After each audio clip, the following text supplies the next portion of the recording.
Сайн байцгаана уу сайхан монголчуудаа. Amplified with гурван подкастнда тавтаа морил.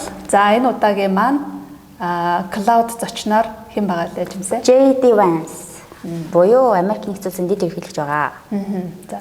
Тэгээ бид хоёр хамгийн ихнийхээ зочноор Donald Trump-ийн боловсролыг рост хийсэн.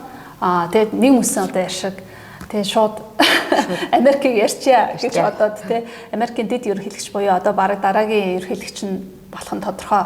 За тодорхой нь хайшин зүгээр хүн шиг тий үзэж хардан хүн шиг биш. Гэтэ Америкийн нэгдсэн улсын дараагийн кандидат ерөнхийлөгчд одоо нэр дэвших нь тодорхой байхгүй юу? Тэ JD Vance тэ ийм одоо миллениал үеийн төлөөлөл болсон ийм хүнийг сонгож авсан тий. Тэгээ дээрэс нь бас JD би ингэсэн шүү дээ жимсэн. JD Vance гэдэг одоо Америкийн дэд ерөнхийлөгч ярина гэдэг ингээд битүүжэнсээр хувцлаад ирлээ. Та яг үеийнхэн төлөөллийг яаж байгаа. Тэгээ үеийнхээ төлөөллийг бас хүндэтгээд тэгээ дээрэс нь сайхан Америк хвчээд ирсэн учраас бас үзэгчдтэй бяцхан сонин дуулгачих. Тэгээд сая Америк яваад Америкийн Атланта хотод очиод манай захим ахлах сургуулийн маань эхний хоёр сурагч маань ингээд ийм гоё Penn Foster-ийнхаа дипломыг ингээд авсан. Манай гүрэнгийн хоёр сурагч. Тийм гүрэнгийн маань хоёр сурагч. Тэгээд Penn Foster-ийнхаа дипломыг би 13,000 хүнтэй тэр том арена залтай аренагийн гоё тайзан дээр гарчаас авсан. Маш гоё мэдрэмж байлээ. Тэгээд дараа жил олон монгол хүүхдүүдтэйгээ явж энэ гоё диплом авнаа. Тэгээд Америкийн сонин хачныг ярангаа тэр чигтээ шууд JD Vance-ийг ярих шийдсэн тий. Оксфордын сургууль, BBC, Нэгдсэн үндэсний байгууллага зэрэг дэлхийн томоохон байгууллагын захирал менежерүүд ямар хичээл үздэм болоо. Эдгээр байгууллагуудын захирал менежерүүдийн үздэг хичээлийг та бүхэн манай гурван аппликейшнаар дамжуулан монгол хэл дээр үзэх боломжтой болсон байгаа шүү. Английн Global Growth Institute-ийн дэлхийн түвшний менежер хичээлийг үзээд та бүхэн маань багаа хэрхэн бүрдүүлэх, харилцааны чадраа хэрхэн сайжруулах уу, удирдлагатайгаа яаж зөв харилцаж сурах уу, мөн хурлаа хэрхэн үр дүнтэй удирдах уу зэрэг ажлын байран дээр ч өдөр тутамд хэрэг болох ур чадруудыг эзэмшээд олон улсын сертификатыг гардаж авах боломжтой болсон байгаа шүү. Та бүхэн гурван аппликейшны татаж авах линкийг комент хэсгээс аваад эхний хичээлээ өн төлбөргүй үзээрэй.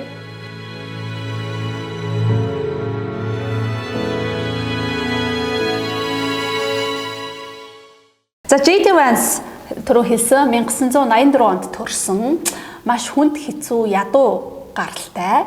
Одоо Donald Trump-аас яг эсрэгээрээ бүх юм нь эсрэгээрээ 360 градус. Тий 360 градус. Биш 180 градус. За 180 градус те ийм эсрэгээрээ амьдралын төвхтэй бас ийм залуу байна.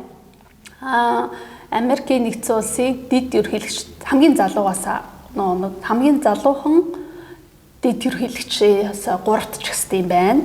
За хамгийн анхны миллениал дэд ерөнхийлөгч юм байна. Миллениал үеийн төлөөлөгч юм байна. Танаа үеийнхээ одоо гайгүй дээшээ гараад ирсэн. Тэгэхдээ манай үеийнхэн бол үнэхээр resilience сайтай буюу одоо тий үнэхээр тасан цогцох өөрийгөө ингээд ийм хүнд хэцүү нөхцөл байдлыг даван туулах чадвартай үеийнхээ гэдгийг бол бодит байдлаар гаргасан. Ийм бол хүн байна. Тэгээ JD Vance маань 84 онд төрсэн Middletown Ohio хотод. Тэгээ Ohio хотод бол төрсэн. Ohio мужид. Тэгээ Ohio мужид төрсэн. Мужид хотод. Мужийн Middletown хот.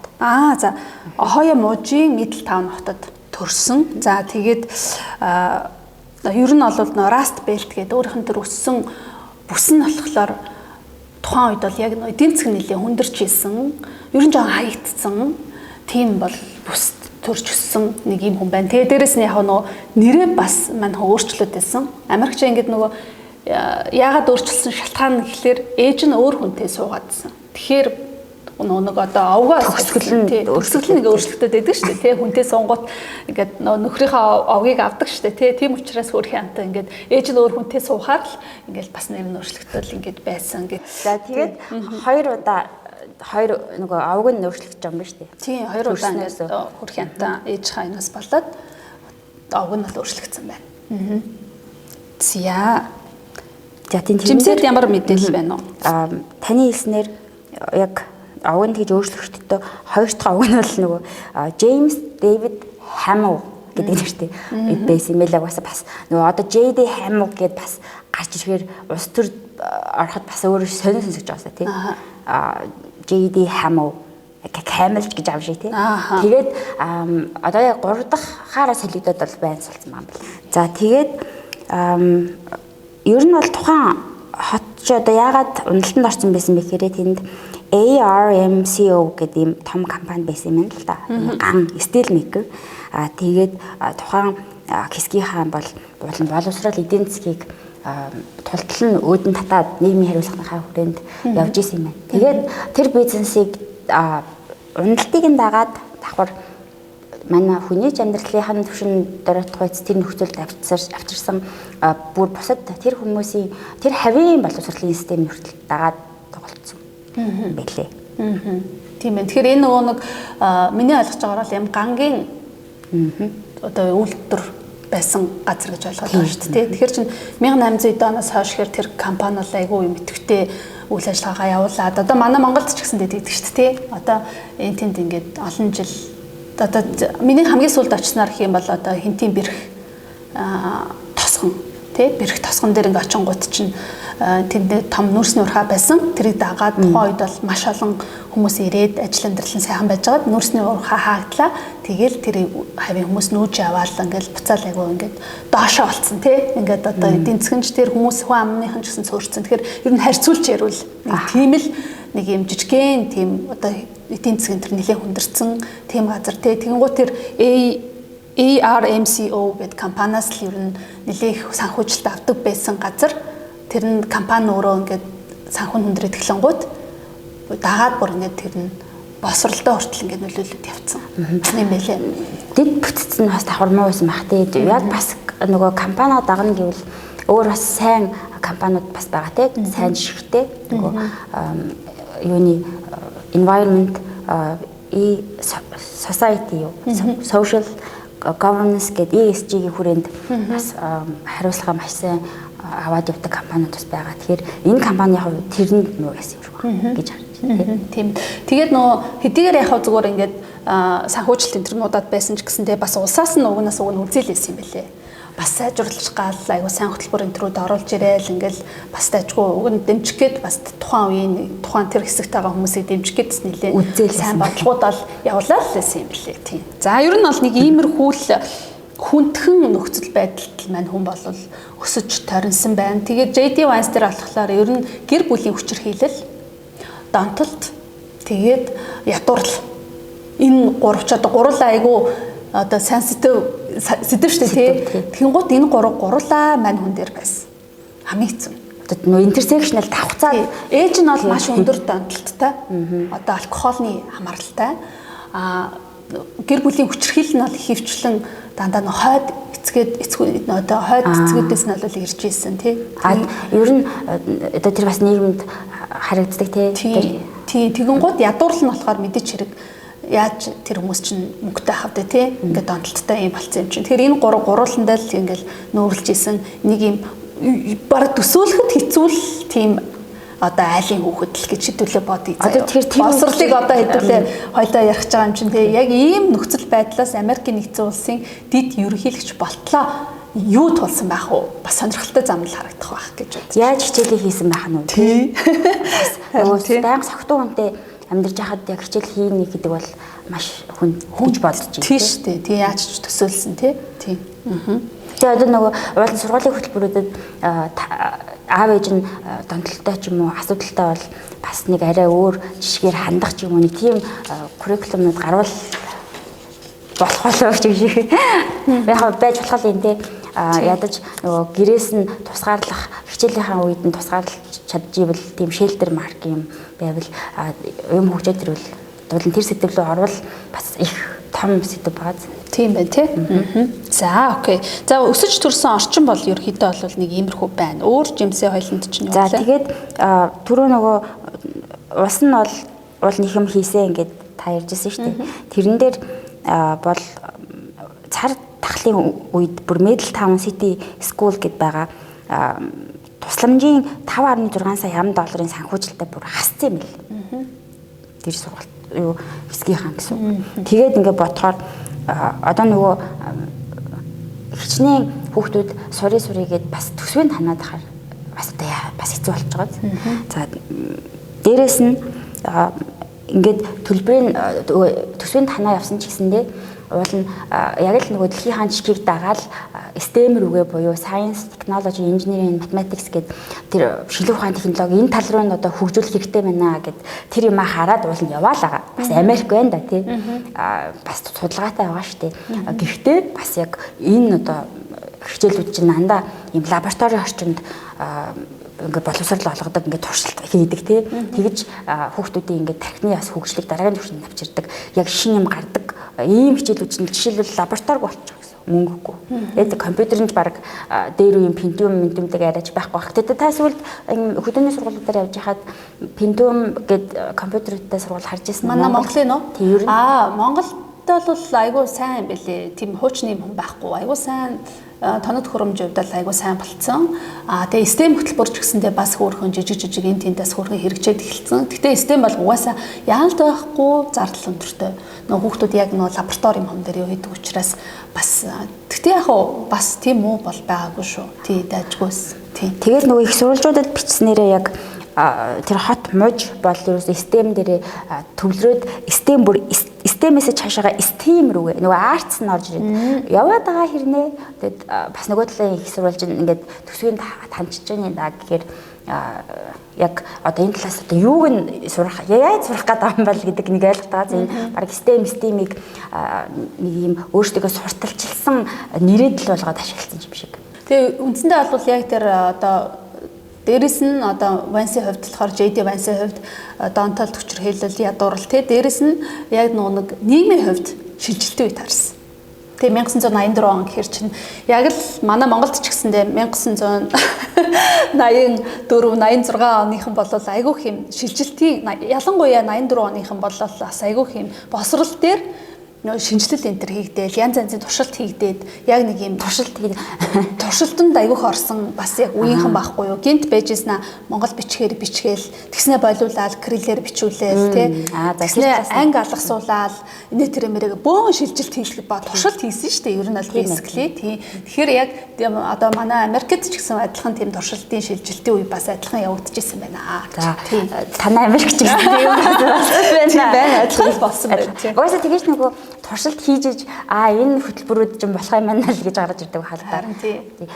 Юу би ч гэсэндээ одоо нэлээ залуухан мэлээ нэ л тий. Манай үед бас монголчиг зааж байсан.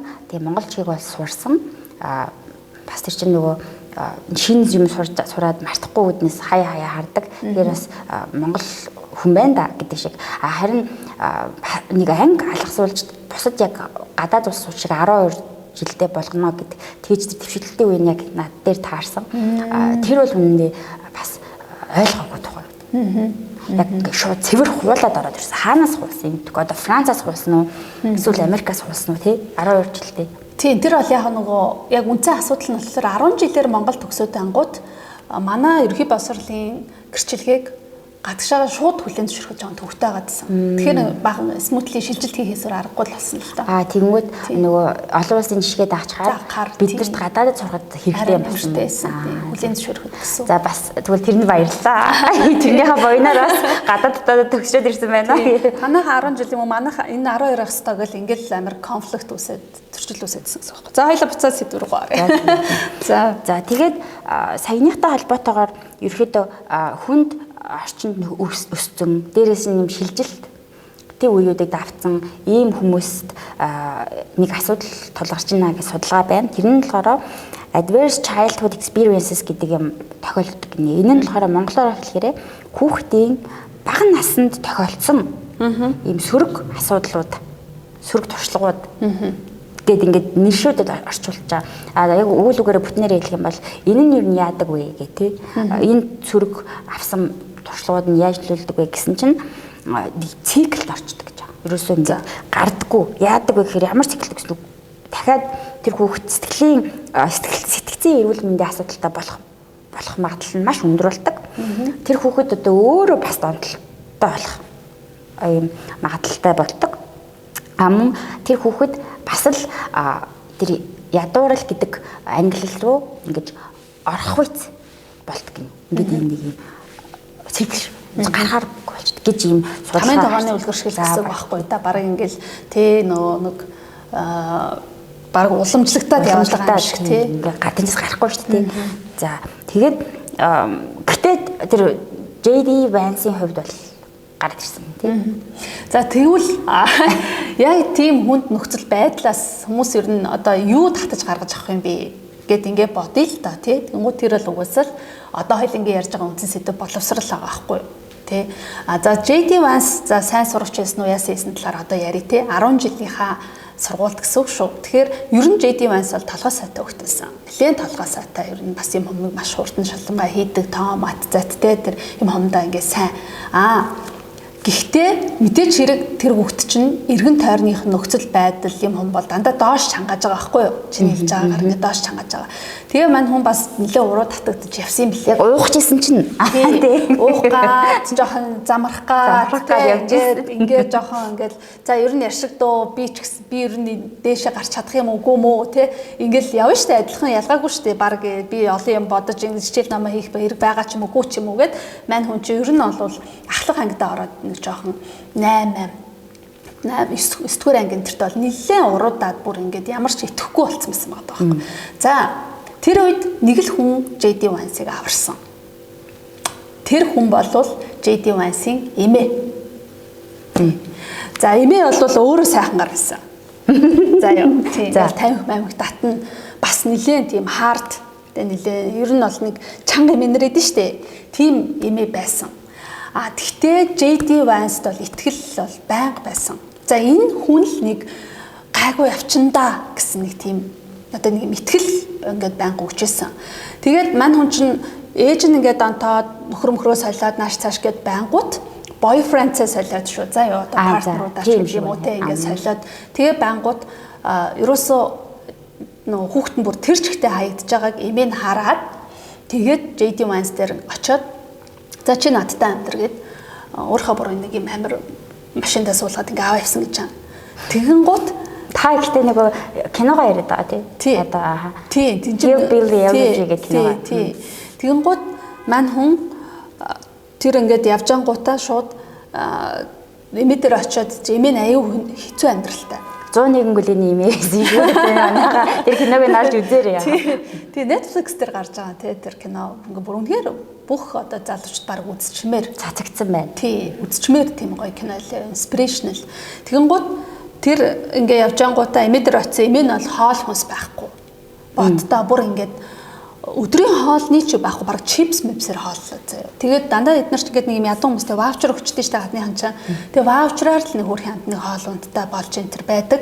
Тийм ядуу байсан заяа. Тэгэн гутаа ингээд JD Vance тэр үед ингээд тоохгүй ингээд сайхан хичээл намаа хийхгүй мэхгүй те ингээд байж байгаад ерөөсөө нэг л юм өөрөөр тийм очисаасан заяа. Тэр нь юу вэ гэсэн чинь эмээ надад тооны машин хэрэгтэй байна гэдэг жаа байхгүй юу. Тэгсэн чинь эмээ ингээд тийм мөнгөгүй байсан мөртлөөгөөсөө ингээд яаж иж агаад JD Vance тооны машин авч өгсөн. Одоо тэр T6 жилүүд нэг тийм тоотой тооны машин байдаг. Шууд ингээд өөр дээр юм нөгөө координат зурж мөрдөг тэр л юм шиг байна. Тийм. Тэгээд тэр тооны машиныг авч өгөөл тэгэл яагаад чи тэр үеэс л ингээл за би ерөөсөө хичээл намаа хийх хэрэгтэй юм байна. Эндээс би гарах хэрэгтэй юм байна гэд тэгэл буцаж хичээл намаа хийж эхлээл тэр чигтээ сурсаар байгаад бүр одоо 10 жилийнхаа сургуулийг гэсэн үг те сургуулаа бүр honor-тай төгссөн.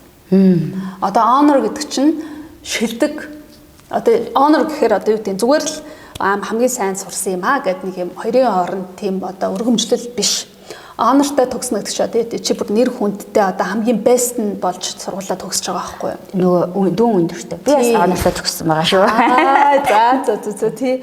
Тэгэхээр одоо яг тэр орчинд те ингээд honor-тай төгсөж байна гэдэг чинь it means a lot. Тэгээд бас тэр хоолгүй хүний тарих ажиллаж яах гэхээр бүр нэрээ ямар вэ те нөгөө чипсээр хооллоод хүүхд хүнс тижээд хэрэгтэй сургууль нь магадгүй хоол өгчээсэн ч юм уу. Гэхдээ яах вэ мэдээж хэрэг тэр чинь дандаа тийм байгаагүй л те. Тийм eventually тэр хоёр ч өөрөө уучраа олон насны хоол хүнстэй болоо арай ч хэдэн жилээр тэгэж явуулт угаасаа үгүй штэ. Nutrition дутагдaltaа. Яг тийм үе байсан л ахгүй амьдралд нь те. Тэгээд ер нь бол ядуу тарчигдаасаа байсараагаад хичээл намаа хийсэн honor-тай төгссөн гэж байгаа. За тэгэхээр браво тий. Тэр нөгөө юу графинг calculator гэдэг тооны машин бас үнэтэй л дээ. Одоо 2014-5 оны үед хуучин нь $90 байсан юм. Яг тэгэхээр чинь хуучин хэрэгэлсэн $90 гэхээр магадгүй JD Vance-ийн үед тэр нь за шинэн $90 байна гэж бодъё л доо. Тэгэхээр л тэр айлд бас үнэтэй учраас тэр нь тооны машин нарыг ач холбогдол өгсөн байна тийм. Харин тийм. Тэгэл эмээгийнхаа одоо урам зоригоор л тэгэл ер нь дараагийнхаа левел рүү гарсан л гэсэн үг. За тэгээд 2003 онд бол Middletown High School-ыг бол төгссөн юм байна. Тэгээд 2003 онд төгссөн гэдэг чинь одоо өдгөөгөөс 22 жилийн өмнө цуглаад төгсөөд. За тэгээд дараагийнх нь коллежийн амьдрал руу шууд ороогүй байна. За Marine Corps явжээ. 2003-аас 2007 онд 4 жил гэсэн үг. За энэ US Marine Corps-ийн хувьд гэх юм бол яг Marine буюу усан цэргийн Corps гэрээ би body corps арайч тэгж хэлэхгүй нэг юм том байгууллага гэдэг утгаар нь тий. Тэгээд ерөөдөө цэргийн байгууллага гэсэн үг. Тийм зүйл рүү явуулсан байна. Тэгээ эн чинь нөгөө айгуу сүртэй юм бэлээ. Энэ усан цэргийнхэн чинь Монголд Marine Ball гэдээ болдог. За яг Америк хэлний сайд юмнасаа зохиодог. Тэгээд би тэрэнд нэг удаа очисон. Тэгсэн ингээд үнэхээр тэр цэрэг зэвсэг хүчний ажилтнуудаа хүндэлдэг. Тэгээд нэг юм яг улсынхан далбаатай юм торт байсан. Тэгсэн чинь нөгөө тортоо идэх гэж бүр үнэхээр гоё юм байсан ингээд.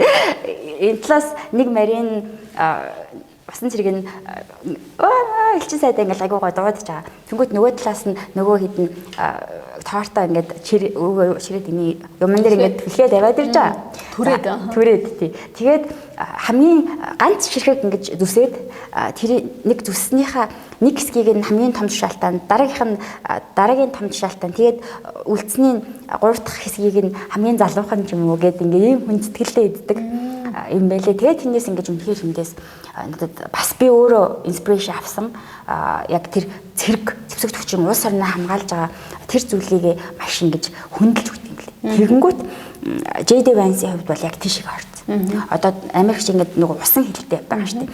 Тэгэхээр тэрнийг яг тэр зүйл рүү яваад орчоор өөрийнх нь нэр хүнд бас Америкт тийм өндөр болж байгаа гэсэн. За тэгээд ер нь тухайн үед бол 9 сарын 11-ний халдлагын дараах нэг юм эх оронч үзэл гэдэг зүйл оргилдоо хүрсэн байсан. Тэгээд Ирак болон Афганистан дайн яг эд өрнөд дээрээс нь нөгөө хохоо ягын жижиг үйлдвэрүүд хаагдчихсан. Тэгээ ингээ бодохоор хай скулд төгсөөд ажлыг гэсэн чинь одоо нэгсэндээ тэр хавьд ажил багтаа гэсэн. Тэгэхээр тэр хүний хувьд бол шууд их сургууль руу орё, коллеж руу орё гэхээр төлбөр мөнгөний асуудалтай яах уу гэд бодож исэн хүн хамгийн зөв сонголт хийсэн юм шиг санагдав. Өөрийнхөө одоо ингээл замналыг ол зурж шít тий. За Marine Corps бол өөрөө бол юу юм бэ? Marine Corps гэж яриад байгаа тий.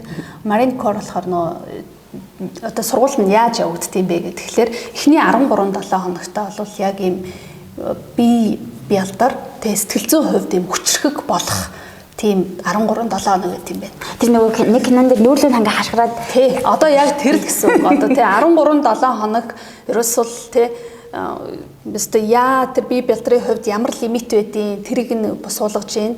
Тэр чинь бие бэлтрээр нь дамжуулаад сэтгэл зүйн дайралт хийж байгаа шүү дээ. Ерөөсөө нүүрэн дээр нь тулаал ингээ ашгараад байдаг. Тэгтээ тэр хугацаанд бид нар бас нэг юм аягүй сайн гэж бодох хэрэгтэй юм билээ. Тэнд байж байгаа цэргүүд гэсэн үг шүү дээ. Тэр цэргүүдтэй болвол тэр одоо ахын дуутанч гэх юм уу тэр одоо хүмүүс нь болвол нүүрэн дээр нь очиж хашгирдаг. За юу хашгирдаг. Тэгтээч биед нь хүрдэггүй. Зодохгүй. Тэр хүмүүсийг одоо тийм зодох хүчрхийлэх зүйл байхгүй. Энэ гэхдээ манайхны хувьд бас айгүй том мессеж баггүй. За. Тэнгууд тэр чинь зүгээр л бие бэлтрийг дасгал хийж чангалж гин. Ингээд сэтгэл зүйрэн үгээр ингээд чи бол хинч биш миш гэ тэ бүрээстэй чи юм хийж чаддгүй новш мовш гэ тэ ингэж дайралт хийж гин. Тэгээд тэр хүний чинь цааш нэр бий болгох нэг юм 13-7 хоног байгаа байхгүй юу? Тэрнээс биш одоо тэнцэн очингууд нь шууд амар хүчрхийлэл бол байхгүй гэсэн үг. Тэр бол маш чухал парт гэж би бол бодож байна. Тийм байна. Итгэл найдар төрүүлж байна тэр хүмүүс тийм үү. За тэгээд дараагийнх нь хэсэг болохоор нөгөө жоохон мэрэгчдэг юм байна. Мэрэгчдэг. За би ямар чиглэлээр явах уу? Жоохон одоо нэг академик мэдлэг олгох бас ийм бол хэсэг байдаг. Тэрэн дээр болохоор манай JD Vance болохоор юу хийсэн юм бэ? Олон нийтэд харилцах, тэгээд сэтгүүлч, тэгээд ер нь ийм сэтгүүл зүй харилцааны чиглэлээр илүү мэрэгшсэн. Тэр чиглэлээ өөрөө сонгосон. За тэгээд дараагаар нь энийхээ ингээд дуусгасныхаа дараа 4 жил одоо service хийнэ. Улстай. Одоо үйлчлэнэ 4 жил улстай ингээд үйлчлдэг. За тэгээд 4 жил ингээд улстай үйлчлээд явж байхдаа бол цалинтай тийм мэдээч хэрэг айгуу сайхан тийм цалинтай, эрүүл мэндийн даатгалтай. За тэгээд орон сууцны тэтгэмж бас өгдөг юм байна. За тэгээд нөгөө тэр угаасаа бааз дээр л нөгөө амьдрах хальтаа тийм бах. Тэгээд цалин, эрүүл мэнд тий орон сууцны тэтгэмж өтер өгөөд тэгээ хамгийн гол нас нөгөө нэг GIB л гээд энэ болохоор юу вэ гэхээр тэр одоо цэрэгт явж байгаа хүмүүстэй дараагаар нь сурах одоо нэг тийм мөн одоо санхүүгийн дэмжлэг бас өгөх тийм одоо нэг эрхэн нэгддэг тусламж тий авах тий тусламж авах GIB л гэдэг нь болохоор тухайн дээр цэрэгт болоод одоо сервис үзүүлсэн хүмүүс нь дараагийнхаа боловсролыг авъя гэх юм бол боловсролд нь тусламж өгдөгөө гэсэн тусламж авах тэр эрхэн л одоо нэгддэг юм байна. За ийм бас давуу талуудтай. Тэгэхээр JD Vance-ийн хувьд бол одоо өөртөө байж болох хамгийн сайн сонголтоо хийсэн гэж харагдчих. За саяын GIB дээр давхар нэмэлт мэдээлэл өгөхөд дэлхийн 2 дугаар дайнаас хойш бол яг иймэрхүү төрлийн тусламжуудыг бол гаргаж ирсэн. Тэр нь ямар ч утгатай гэхээр дайнд яваад бас нэлийн олон боломжуудаас хоцорсон хүмүүстэй туслах. Буцаад энгийн амьдрал руу ороход туслах. Тийм санаачлагууд байсан юм байна. GIB бол 9 сарын 11-ний халдлагаас хойш 9/11 гэж яриад байгаа. Бүр улам ингэж одоо далайцын хувьд өргөсөөд маш их анхаарлыг өөр дээр авчираад аюу сайжирсан гэсэн. За JD Vance-ийн хувьд бол за саяных чинь магадгүй нэг тодорхой хэмжээний төгрөгний эрхтэй байлаа гэж бодоход магадгүй нөгөө сонгосон сургууль нь тэрнээс үнэтэй байвал дараагийн түвшин рүү яах вэ гэдэг дээр нь бүр дахиад нэмээд шар тууцны хөтөлбөр гаргаж ирсэн. Яг л Ribbon program гэдэг жаа. Тэр нь болохоор одоо үнэтэй сургууль сурах юм бол тэр сангаас тэр хөтөлбөрөөр дамжуулаад мөнгө авчих гэсэн. Тэгээс зүгээр тийшээ орохгүй л хальтаа мэдээж за эхний нөгөө шат нь бол чи хуучин одоо тэтгэврт гарсан цэрэг гэдэг үднээсээ vet учраас юугаа GIB-лээс авчлаа. Дахиад дараагийн үнэтэй сургууль руу орох гэж байгаа бол одоо justification чи юу юм те. Нэгдүгээр чиний бас тэр Navy-д байхдаа ямар нөгөө амжилтуудаа гаргасан ч юм уу эднэрийг нь шалгаж иж бас энэ хөтөлбөрт оруулдаг байх. Гэт ийм гой боломжуудыг бол JD Vance шууд олж авсан байна. Тэгээ одоо манайд бол ийм байдаг боллаа мэдэхгүй. Байвал би бас зэрэгт явчмаар л байсан байна. Гэхдээ ер нь бол энэ систем нь өөр айгу гоё бас дэмжлэгтэй байгаа зү тий. Ингээд зэрэгт явлаа инглээ. За тэгэнгүүт 4 жил юу хийсэн? Сервис хийсэн гэж байгаа тий. Тэгвэл хаана хийсэн бэ гэхээр Иракт ажилласан маань хүн сэтгүүлчээр. За тэгээд Иракт ингээд JD Vance 4 жил яг мэрэгчсэн шүү дээ угаасаа тий. Сэтгүүлчээр сурах юм байгаа мэрэгчсэн. Тэгээ тэр үедээ бол маш сайн багийн ажиллагаа, тэгээ манлайлал, за тэгээд мэдээж хэрэг эдийн засаг, улс төрийн талаар маш урган мэдлэгтэй. Тэгээ хамгийн чухал нь маш сайн өгүүлэл бичиж сурсан. Тэгээ тэр нь бол бас дараагийнх нь өөр энэ тэр нэг биографи номоо гаргахад нь бас нэлээд их дэмжлэг болсон болов гэж үзэж байгаа. Тий нөгөө Iraq гэж бас нөгөө англиар нь дуудаад байгаа. Тэнд яг одоо ямар халуун юм болж гин үү гэдгийг цэргүүддээ мэдээлэх, цаашаага бас улс руугаа мэдээлэх тийм ажлуудыг хийдэг байсан юм шиг байна. Тэгэхээр нэгдүгээрт нөгөө тэр цэргийн хүмүүс чинь хэлэн үнэхээр сайн англи хэлнэ. Миний тэр нөгөө явсан Marine Ball дээр ашиглаж исэн үгнүүд ингээд өөртөөгөө ингэж урам өгж байгаа тэр сонгосон одоо өгүүлбэрийн бүтц хүртэл маш гоё. Тэг ингээ харахаар тэр цэргийн хүмүүс бол үнэхээр боловсралтай байна. Зүгээр яг дан бие хүчний юм биш. Яг харахгүй одоо бид нар одоо Монгол хэлэнд ихэр анхаардаг лээ те. Монголны өгүүлбэрүүдийг гоё хэлж чаддаг уу? Монголынхон нөгөө сайхан үгнүүдэд бүтэн ашигладаг уу? Гэтэл тэр усан цэргийн Америк хүмүүс бол чадж байна. Үнэхээр гоё ашигладаг юм билээ. Тэгэхээр бол JD Vance бол бас их юм хийсэн, нэлээд юм бичсэн, шууд ингээд гарч ирээд олонний өмнө ихтгэл тавихад бол хөнгөн тавьчихаар гэж бодлоо. Ер нь тэгээд маш сайн боловсруулж чанжил гаргаж ирж байгаа хгүй. Тэгэхээр эн чинь нөгөө яг жоохон хайлахад те бид нар яг ингээл Америкийг ингээ яриад байгаа боловч нөгөө талаасаа эн чинь Монголд ч гэсэндээ хэрэгжүүлж юу яага болохгүй гэж те. Хоёлаа Дональд Трампын юм дээр ярьж байсан шүү дээ. Трамп болвол цэргийн албаа хашаагүйгээд те. Тэгэд уус амьдрал нь шал өөр юм чинь тэр хүнд мөнгө байсан. Гэтэл JD Vance-ийн хувьд бол огт мөнгө байгаагүй эсрэгээрээ. Тэгтэл потенциал байна.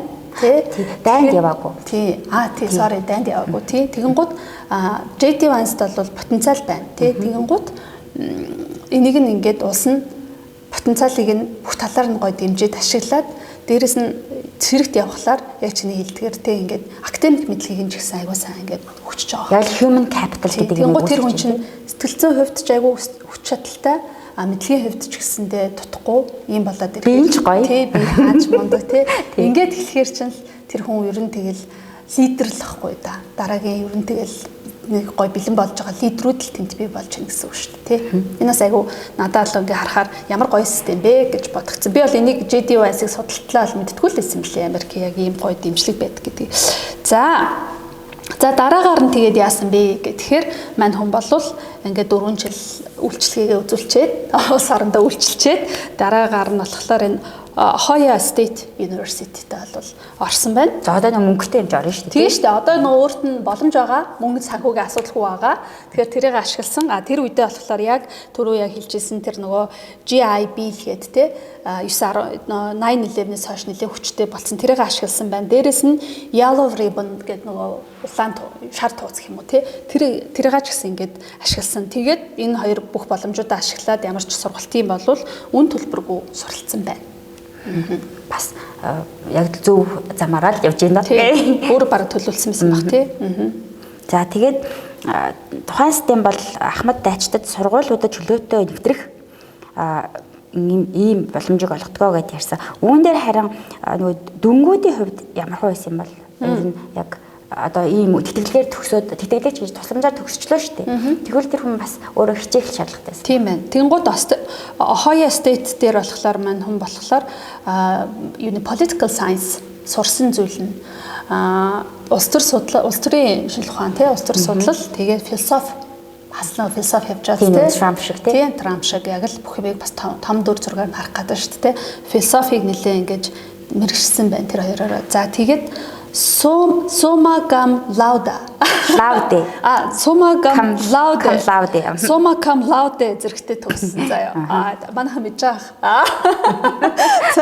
За тэр summa cum laude гэдэг нь болохоор ямар зэрэг вэ гэхээр хамгийн дээд онц гэсэн үг юм байна. Бас юм маягтайгаар өөрөөсөө ингэж үнэлт юм байна. За cum laude. Тийм, cum laude гэх юм бол дунд зэргийн онц юм байна. За magna cum laude гэх юм бол илүү дээд онц юм байна. За тэгээд summa cum laude гэхээр хамгийн дээд онц гэсэн ийм магна гэх нөгөө агуу том, сам гэхээр бүр нөгөө нэмсэн том, total гэсэн үг юм шүү тий. Тэгээд laude гэдэг нь онц юм шүү. За тийм болоо. Чанга за мэдхгүй. За тий.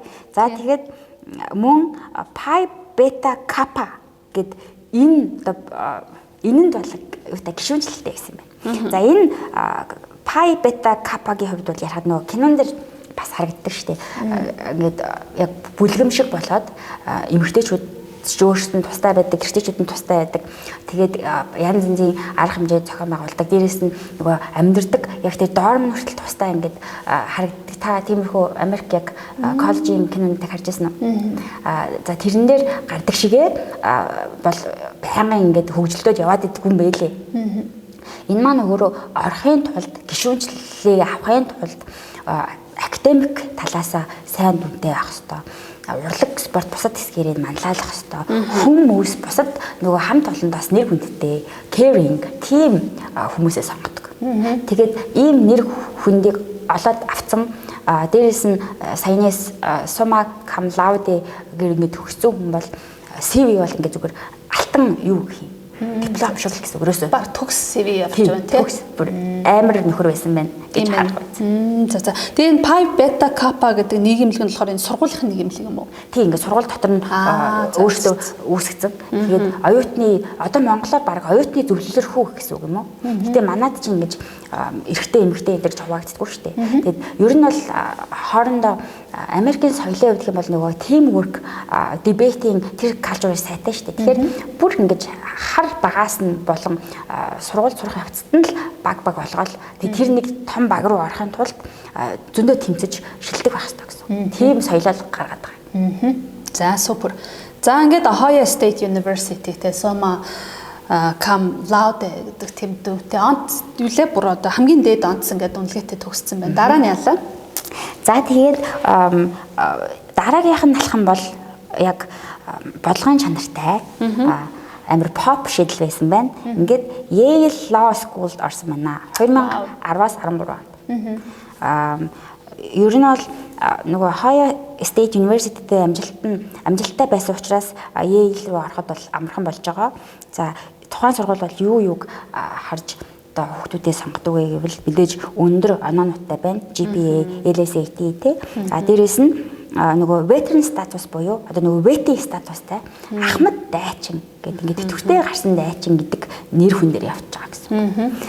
Үүнээс гадна нөгөө өөрийнх нь манлайлал яваад байгаа тэр нөгөө үнэхээр хэцүү газраас гаралтай гэдэг. Тэгээд одоо та санаж гинөө яг намайг 2012 онд их сургууль төгсөх үед гинтл бүгдээрээ л баг нөгөө одоо амар хэцүү амьдралтаа үзүүлж нөгөө CV дээрээ бич CV биш cover letter дээрээ бич statement дээрээ бич тэгүүлч яах гэж ирнэ гэл тийм нөгөө хуулга хийгддэг байсан. Тэгэл нөгөө хүмүүс чинь би Монголоос гаралтай би бас ингээл мал дээр аягүй хэцүү байж байгаа л хэцэн мэт ингээд манай ингээд гэр тоггүй байлаа малаа гэл тийм нэг тренд явсан. Одоо ч гэсэн баг сайхныг хүртэл явсан шүү дээ. Тэгвэл миний бодлоор энэ нөгөө бас сая энэ хүний түүхтэй холбоотой юм шиг дээ. Тэр нэг систем цаана энэ бас иймэрхүү хүн амьдралаас гарч ирсэн хүүхдүүдийг ингээд хэсэг сонгоод авчингууд манайхаас тэр дээрсэн байж байгаа.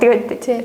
Яг одоо хэцүү амьдралаас гараад ирж байгаа чинь resilience сайтай. Resilience сайтай хүүхд манад дээр ирээд амжилттай сурчин тэгэн гутаа манай сургуулийн нэрийг өндөр дөргөн гэл ингээл явчих ш тий. Тэгээд тухайн үед би ч гэсэндээ өөрийгөө яг нөгөө хэр баргийн юмд одоо шантрахааргүй хогийн ургамал шиг тэгээ жом шиг тийм нөхөр гэдгээ харуулах гэж бас хэд нөгөө cover letter энэ биччихсэн statement-д ингээ харахаар байдаг штэ. Тэгээ тэр бас тухайн үеийн трендээр дагсан юм шиг. Одоо бол харьцангуй бас өөр болсон штэ тий. Тэгсэн одоо бол өөр болсон. Одоо илүү нөгөө амжилт талтай. Тий. Яг юу хийж чадчих. Одоо ер нь бол тэгэл илүү жоохон халиад ярихад гэдэг шиг тий. Authentic байх хэрэгтэй байгаа байхгүй. Өөрийнхоороо яг л өөрийнхоороо л байх нь хамгийн чухал шүү дээ. Genuine тий. Genuinely тэгэл яг өөрийнхоороо байх чухал. За тэгээд мань хүн чинь ингээд супер tactical choice хийсэн байна. Yale тий. Стратегик хүн байна. Тий, стратегик. Одоо яагаад гэвэл Yale бол мань хүн үнэхээр нээлттэй болж байгаа байхгүй юу тий. Marine Corps явцсан. Дээрээс нь ингээд Ohio State University-д суурцсан. Ахаа нөгөө хиний Trump-ийн beef-гүй сургуульд төгссөн байна. Азараас тийм байна тий. Тэгээ Yale-д ингээд орчиж байгаа. За тэгэнгუთ Yale-д ороод байжсэн мань хүн дээр болохоор одоо нөө Hillbilly Elegy гэх тий. Ийм ном гаргасан шүү дээ. Тий. Та нөд киног нь түр амар ярьсан шүү дээ. Тий. Тэрэн дээрээс та хамтаа бараг амьдарч ирсэн юм шиг ярьсан. Харин би бүрстэ шимтэн үзсэн тэр ном. Намаа бодсон. Тий. Тэгмэл нөө Yale профессор байсан тэр нөө Amy Chua гэдэг энэ профессор нь бол мань хүнд айгу хөтөлгөд өгсөн юм байна. Чи номоо бичээч гаргаач гэд тий. Ингээд ном бичгт нь бол бас нэлээд тийм урам өгч одоо ингээд хонос нэлээд шахурцсан гэсэн үг. Тэгэхээр бас нөгөө багштайгаа холбоотой түүх мөхөө яриад исэн гэсэн үг шүү дээ тий. Тийм л байж таарах нь тий. Тэр багштай ингээд зузарсан гэсэн үг. Бас л их мундаг хинтээ зузархаа мэдж байгаа байхгүй. Тийм баг. Тэгэнгүүт тэр хүн нь чи тэгвэл наатахаа ашиглаад юм бичгээд бас зүгээр сонсоогүй байна. Яг жинхэнэ хэрэгтэй харилцан ярианууд хэд явагдсан. Менторлуулсан юм шүү баг тий. Тийм ээ менторшип үзүүл. Тэгэд ер нь мэдээч хэрэг одоо ингээл Yale энтерт чинь мастер авах гал орох жоо хамгийн гол чухал юм л тэр штэ.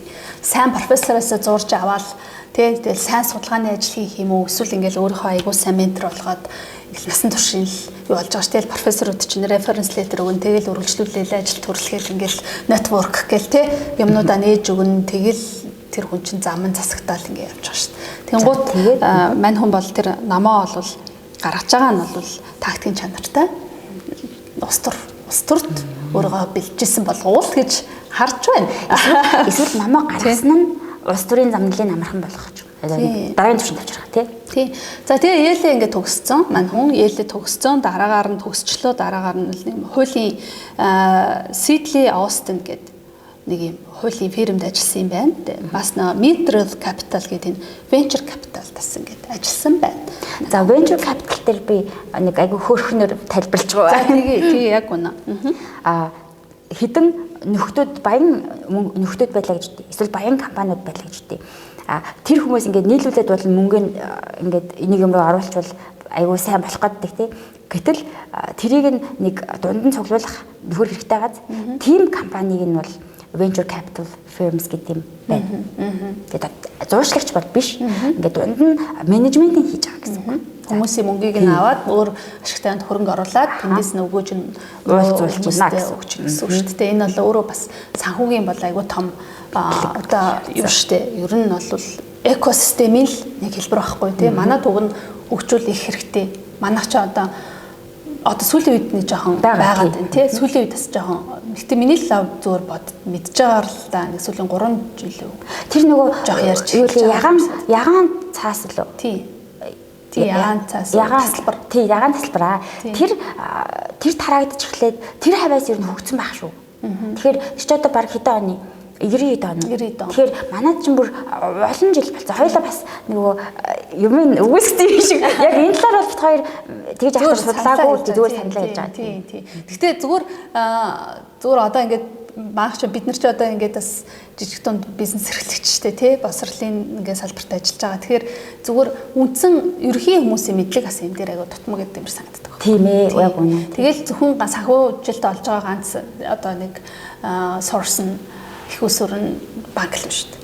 Тэгэхээр тэр чинь өөр аюу хомигдмал байгаа. Стил аюу хомигдмал байгаа гэж би бол одоо зүгээр л практикал юм ярьж байгаа шүү заяа. Тэгэхээр нөгөө public awareness-ийг сайжруулаач гэсэн үг. Биднийг мэдлэгжүүлээч бас тий. Гэвэл гэж хүсмээр байна гэх. За ингээд venture capital-д ажилласан байна мань хүн тий. Тэгээд дараагаар намаа хэдэн онд гарлаа. Намаа юу? Намаа хүмүүстэй үлдээч юм. Үлдэгчдтэй үлдээч юм. Энд чинь амар чухал байхгүй да. Энд чинь айгүй чухал хэдэн онд гаргасан. Намаа 2016 онд гаргасан. Тий. Тэгээд энэ намаараа болохоор ер нь Hillbilly Elegy гэдэг намаараа л үндэсний түвшинд ядуурл тий. Тэгээд одоо ядуу хүмүүс одоо яаж ямар шоу нөхцөл байдал байгаа юм бэ гэдэг талаар бол бүр ингээ үндэсний хэмжээний дуу хоолой бол болсон байгаа даа. Тий. Тэгээд ингээл хүмүүс танигдаж эхэлж штэ. Одоо өөрөө танигдах тэр одоо point нь те өөрийнхөө намаар бол хамгийн түрүүнд бол гарч ирсэн байна. Тэгээ нам нь ингээ явж байгаад кино олсон байна. Netflix дээр тавигдсан байна. За энэ болбосоо гэдэг шиг өөрийгөө ер нь бол улс төрд бол аягүй сайн бэлдсэн л байхгүй. Тэ. Тэгээд 2022 онд Ohio мужаасаа бол сенатор болон гарсан сонгогдсон байна. 6 жилийн дотор ном гарснаас. Тэ. Тэгэл ерөөсөө тэр хооронд ч л мань хөө ингээл ойлгомжтой ингээл чиглэл явж исэн байгаа байхгүй тий. Тарагдсан тий. Тий. Тэгээ 2022 онд анх Ohio мужаас сенатор болцоход одоо шууд бидний хэлдгээр тий бүр нөө каран дулна гэдэг шиг зүгээр 2025 онд Америкийн нэгдсэн улсын дэд ерөнхийлөгч болжээ. Манай Дональд Трампын дэд ерөнхийлөгч. Манай Дональд Трамп бол маш нүдтэйгээр рекрут хийжээ. Тэ үнэхээр би бол сонголтонд нь бол гэсэн. Гэхдээ тэ Америкийн нэгдсэн улсын ерөнхийлөгчийн сонгуульт ажил бол жил тойрдог. Тэ маш том ажил шүү дээ. Тэгэхэд хамгийн онцлог нь бага танилцуулаа шууд явцдаг шүү дээ. Тэ. Тэгэхээр яг өөрийнх нь шал өөр бэкграундтай хүн байхаар бас сонирхолтой ч юм тий. Нэгдүгээр Трамп ч өөрөө настай болчихсон. Тэ тэгэнгუთ тажуудаа тийм эрч хүчтэй залуу хүнээр сонгож штэ. 39 наснда Америкийн нэгдсэн улсын дэд ерөнхийлөгч болж байна. Дээрэс нь бэкграунд нь шал өөр. Тэс өөр, тэ? ядуу гаралтай ингээд ийм хүнийг ингээд сонгочих. Тэгээ мэдээж хэрэг потенциалын хувьд бол ярих юм байхгүй тий. Тэгээд би билдер бүх юмараа тэр хүн чинь чигтэрсэн. Ийм хүнийг одоо ингээд JD Vance эрүүл амьдралын хөвшилтэй яа. Тэгэж нэмээртэй байгаа. За тэгээд дээрэс нь эхнэр нь бас Yale-ийг төгссөн. Эхнэрээ зөв сонгодог. Тий, эхнэрээ ч зөв сонгодог. Энэ дээр нэрээ хоёлаас нэг зүгээр сонирхуулаад ярихад эхнэр нь JD Vance-ыг маш одоо айгуу сайн саппортлж байсан, дэмжиж байсан. Yale-д сурж байхад нь эхнэр нь Yale-ийг бас төгссөн. Тэгээ тэр хоёр яг жил цаг хугацаанд сурч байсан. Тэгээд эхнэр нь бүр үнэхээр JD Vance-ыг ингээл тэр чинь санхүүгийн тогтмол асуудалтай байсан байгаа шүү дээ. Тэгэхэд тэр үед нь бүр ингээд айгуу сайн дэмжиж хамт байгаад тэгэл ингээл бүхэл юмд нь ингээл хөөрхөн тэр ажил энэ төр болоход хэцүү байсан. Ажлын ярьцлага энэ төр болоход нь ажил энэ төр болоход нь хүртэл ингээл дэмжээл үргэлжил хажууд нь ингээд байсан юм билээ. Тэгээ сая Америкийн юуны Дональд Трампийн тангар гурах ёслолоор тэг ингээл хажууд нэг хөөрхөн эмэгтэй ингээл зогсоод байсан да. Тэг нэг эддэх гаралтай эмэгтэй. Энтэх байсан. За нэг тийм brownish skin тиймэрхүү тийм эмэгтэй. Тэгэл ерөөсөн аюу хөөрхөн энийгэл даруухан ингээл саппортов зогсоод шүү дээ. Тэр эмэгтэй ч одоо Yale төгссөн эмэгтэй байна бас. Вау. Тий. За тэгээд тэр сонголтоо бас ундаг байна. Тэгээд тэр бас хүний амьдрал улс төрийн карьерд нөлөөлдөг юм байна. Харин тийм тий.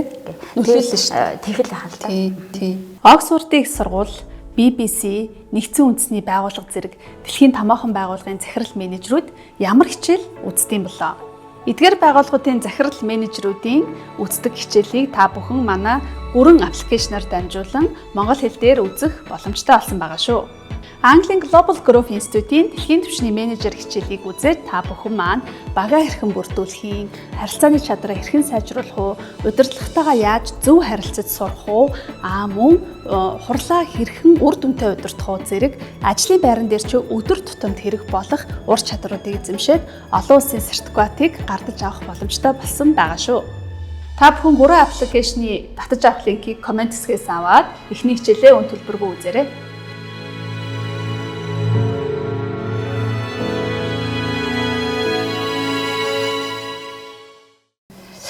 За тэгэл нэг товчхондоо ер нь юм байна. Тэгээд айгүй сонирхолтой замналтай хүм байлаа тий. Тийм байлаа. Тэгээд өнөөдрөөс гинэ ер нь энэ удаагийн подкастаас бит хоёрын харилцан яриа чөлөөтэй болоод явж байгаа. Тэгээд энэ бол бит хоёр ямар нэгэн зүйлсийг шүмжлэх гэж үзээгүй. Тийм болохоор бас буруу юм хэлвэл та нар маань өршөөгөөрэй тий. Одоо бас бит хоёр ч гэсэн байнга сурахыг хүсдэг хүмүүс суралцж байгаа тий. За тэгээд аль болох бас хүмүүстэй гоё юм inspirational тэгээд өөр бэкграундтай өөр өнцгтэй хүмүүсийг л яах гээд тий ингээд танилцуулах гээд ингээд явж байгаа. Тэгээд ямар ч байсан ядуурл гэдэг бол бүх улс оронд байгаа. Дэлхийн бүх улс оронд байгаа. Тэгээд тэр ядуурлаас одоо шавар шалбааг шиг зүйлсээс хүн өөрийгөө татаж гаргаж ирж тий яаж дараагийнхаа левелд авчиад тэгээд энэ бүхэл бүтэн одоо дэд Америкийн нэгдсэн улсын дэд ерөнхийлөгч болтлоо ингэж явсан юм бэ. Тэр JD Vance гэдэг хүний амьдралд turning point те ингээд гол inspiration өгсөн хүн нь нэгэн л хүн байсан. Тэр нь зөвхөн амар хэцүү одоо ядарсан имэйл байсан. Тэгэхээр бид нараас ингээд inspiration олж харъя гэх юм бол хаанаас ч те ингээд ганцхан оч байхад л хангалттай байгаа байхгүй юу. Тэгээ ганцхан оч байхад бол ингээд хангалттай байгаа. Тэгээд энэ хүннийг бол аварсан зүйл бол боловсрал. Яалтчгүй боловсрал. Энийг бол бүр ингээд баттай хэлнэ. Яагаад гэвэл энэ хүнд мөнгө байгаагүй, санхүү байгаагүй, эргэн тойронд нь дэмжлэг байгаагүй. Энэ хүн бол өөрийнхөө боловсролын тэр замналыг маш сайн зөв зурж агаад стратегтэйгээр алхамаар урагшилсан ийм л хүн байна гэж бол харж байна. Тэгээд hard work pays off гэдэг шиг тий. Үнэхээр их тэр хэцүү юмнаас гарч ирсэн учраас ингээл буцаж одоо хувь тавилан тэр хүнд талархаж штэ тий. Одоо тэгээд дараагийн раундаар бол ойлгомжтой байлгүй дээ. Америкийн нэгдсэн улсын ерөнхийлөгчд бол нэр дэвших байх. Тэгээд би бол сонгогдчихно гэж зүгээр таамаглаж байна. Тэгээд таамаглах зүгээр шүү дээ. Бид нар ингээд юмыг таамаглаж ярих бол бас зүгээр. Чи юу гэж бодож байна? Хоёлаа дараас үзье л та. За би тэр талаас мэдлэг багтаа учраас таны таамаглалыг дэмжиж байна. За тэгэхээр хоёлаа дараа ерөнхийлөгчийн сонгуулийг бас ингээд одоо шимтэн үзэх шалтгаантай болчихлоо шүү дээ. Тийм. За тэгээд ер нь бол JD Vance-аас бол одоо resilience гэдэг одоо тэр чадвар чухал байна, leadership байна, тэгээ манлайлал бас аягүй чухал байсан байна. Тэгээд анализ хийх чадвар, strategic thinking. За яг тэр маш чухал. Strategic thinking буюу одоо нөхцөлөд аягүй сайн анализ хийж харчаад би ямар замаар явах вэ гэдэг өөрийнхөө одоо тэр map-ыг бол мань хүн бол зурсан л байна л да. Тэгэхээр иймэрхүү ур чадварууд бол мань хүнд маш сайн байсан байна гэж бол харж байна. Тэгээд энэ ур чадруудыг манайхан бас өргөжүүлээд гоё өөрсдөө бас судлаарай. Тий. За ингээд дуусах байлаа. Тий. За баярлалаа манайхаа. Дараа уулзъя.